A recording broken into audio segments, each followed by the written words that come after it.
You're not crazy. They are slipping bugs into food, they are normalizing bug protein, and your wallet will be set to approve it.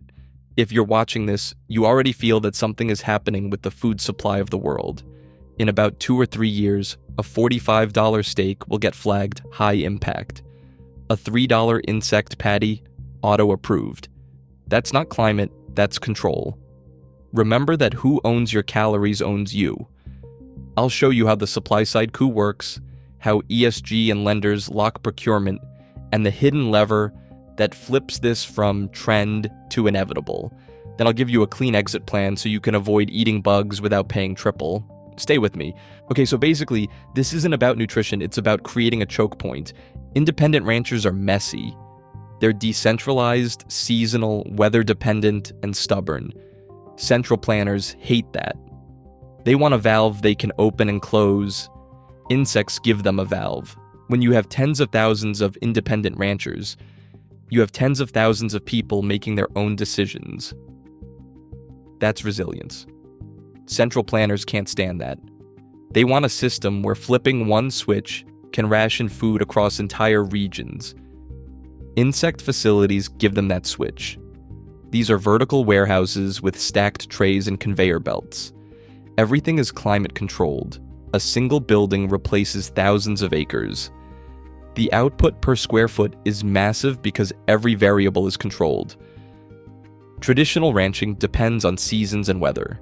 Insect production runs 24/7 on predictable timelines. Crickets reproduce in weeks. They eat standardized feed pellets. You can control temperature, humidity, and harvest timing down to the hour. That creates predictable profit margins banks love. A cattle rancher deals with droughts and diseases. An insect facility operator gives banks a spreadsheet showing exactly how much protein will be produced every month for 5 years. Banks finance what they can predict. Building an insect facility isn't like starting a small farm. You need industrial permits, biosecurity protocols, pathogen controls, and food safety certifications costing hundreds of thousands. You need proprietary insect breeding lines that are patented and controlled by corporations.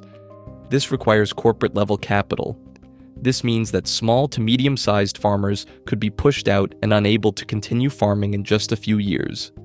Government grants flow to alternative protein innovation. Want to start an insect facility? Apply for government funding? Want to start a small cattle ranch? Those grants don't exist for you. Carbon accounting is rigged. Bureaucrats give insect facilities credit for using less land and water, but ignore the carbon stored in healthy grassland soil when cattle graze properly. The system makes warehouses look clean and pastures look dirty. ESG-linked financing is worse. ESG stands for environmental, social, and governance, a scoring system investment funds use to decide where to put money. Insect facilities score high because they have sensors tracking every metric, QR codes on every batch, perfect paperwork. A small mixed farm can't produce that data, so banks won't lend even if they're producing better food more sustainably. Small-scale producers who've been feeding communities for generations can't compete. They can't afford permits, can't access grants, and banks won't lend because their operations don't fit corporate spreadsheets. As these producers go out of business, your access to real, locally produced food disappears. You won't see a cricket meat section you can avoid. Cricket powder gets blended into foods you already buy. Processed meats, frozen nuggets, protein bars, canned soups, school lunches. The label says, sustainable protein blend. Most people never notice. If a manufacturer can replace 10 to 20% of real meat with insect powder, costing half as much, they undercut competitors. Your store's budget ground beef quietly becomes 15% cricket powder, costs $2 less per pound, and most shoppers choose it because it's cheaper. Pure meat becomes a specialty item only wealthy people afford regularly. This already happened with seeds. 30 years ago, farmers saved seeds and replanted them. Then corporations bought up seed companies and patented the genetics. Now farmers buy new seeds yearly and sign contracts controlling what they plant and who they sell to. Those same corporations are now moving into protein using the exact same playbook. When production gets vertically integrated from breeding to distribution, whoever controls those facilities controls the entire supply chain. Small producers become contract workers with no negotiating power or go out of business. Large institutions, investment funds, banks, pension funds, use ESG scores to decide where to invest. High ESG score means cheap loans and investment capital. Low score means no financing or much higher interest. Insect facilities score high because they produce clean data that looks good on reports. Traditional farms grazing animals on pasture can't produce neat data, even if their environmental impact is better. The system rewards what can be measured easily, not what's actually sustainable. This creates a funding spiral. Venture capital wants growth stories. Sovereign wealth funds want climate optics. Food corporations want predictable ingredients. All pour money into insect facilities. Banks make borrowing cheaper for insect production than traditional farming. Insurance charges higher premiums for livestock operations. Your local farmer competes while carrying extra costs insect facilities don't have. Every time a traditional farm shuts down, you lose a backup option. When centralized systems have problems, fewer independent producers can step in. The system becomes fragile while claiming to be resilient. Corporations publish studies showing insects produce less emissions per kilogram of protein. What they don't mention: patented genetics farmers can't reproduce, mandatory feed contracts locking in suppliers, and purchase agreements dictating who can buy at what price. You hear about carbon footprints. What's being built is a monopoly where a handful of companies control protein production. Schools, prisons, hospitals, military bases, and corporations don't shop for food like you do. They write contracts specifying X grams of certified protein per meal at Y cost. The winning bid provides standardized protein meeting specifications at lowest price. Insect protein fits perfectly. It comes in uniform batches with consistent nutrition and includes all the paperwork bureaucrats need. Once one institution switches contracts, millions of meals change overnight without anyone choosing it. School districts cut costs by discovering they can meet nutrition requirements and save 15% by switching to sustainable protein blends. Prison food services follow. Hospital cafeterias follow. Each contract renewal pushes the default toward insect protein. Purchasing software now uses algorithms to auto-select ingredients based on cost, nutrition, and carbon footprint. During Climate Awareness Week or tight budgets, algorithms shift protein mix toward more insects and less traditional meat. After initiatives end, the mix never fully shifts back because the new baseline is cheaper. Traditional protein producers lose their largest customers. Once institutional contracts flip to insect protein as default, independent ranchers can't make numbers work. They sell out or shut down. When your money becomes programmable through central bank, digital currencies, and procurement runs on algorithms, your diet becomes controlled by software. You'll have a digital wallet app connected to your bank or benefits. Inside, spending categories with monthly budgets subdivided further.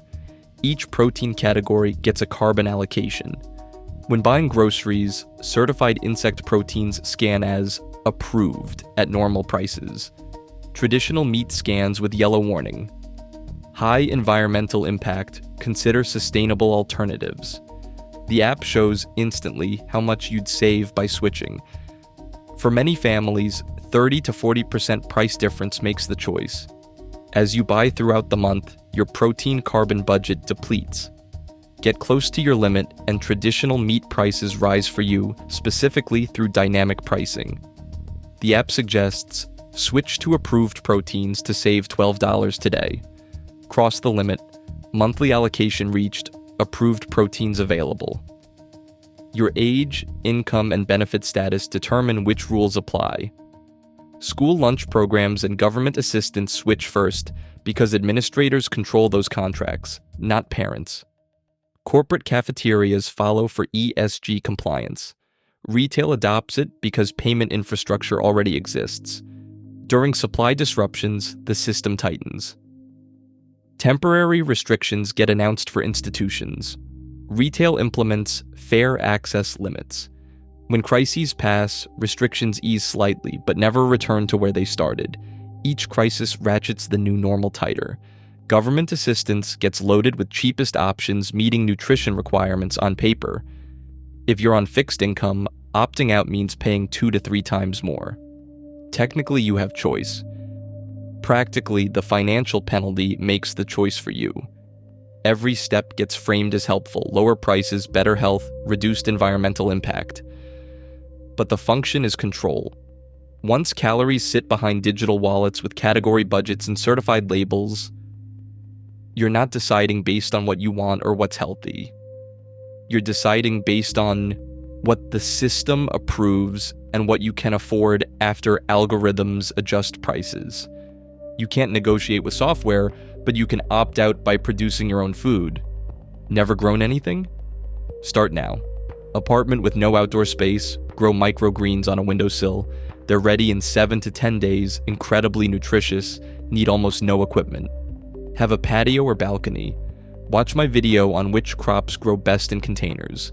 Some produce surprisingly high yields in small spaces. Have a backyard? Set up at least one raised bed this month. Focus on calorie-dense crops and perennials that return yearly. Buy open-pollinated seeds so you can save seeds from harvest. Plant garlic, asparagus, berries, rhubarb, Jerusalem artichokes. Grow legumes for protein, lentils, beans, chickpeas. Dried beans store for years without refrigeration. Already growing? Double production and build community networks. Organize seed swaps, share harvests, coordinate bulk purchases. When centralized systems break down, neighborhoods with multiple growers keep everyone fed. Learn to preserve food. Get a pressure canner for long-term storage. A dehydrator stores produce without refrigeration. Solar ovens work without electricity. Build these skills while food is still available and affordable. Invest in soil and water. Compost kitchen scraps. Set up rain barrels. Mulch heavily. These foundations keep you producing when municipal water gets expensive and fertilizer becomes unaffordable. The control system relies on centralized procurement and digital gatekeeping. Your counter strategy is decentralized production you own. Start now, before defaults get locked in and opting out becomes prohibitively expensive. The push toward insect protein isn't about climate change.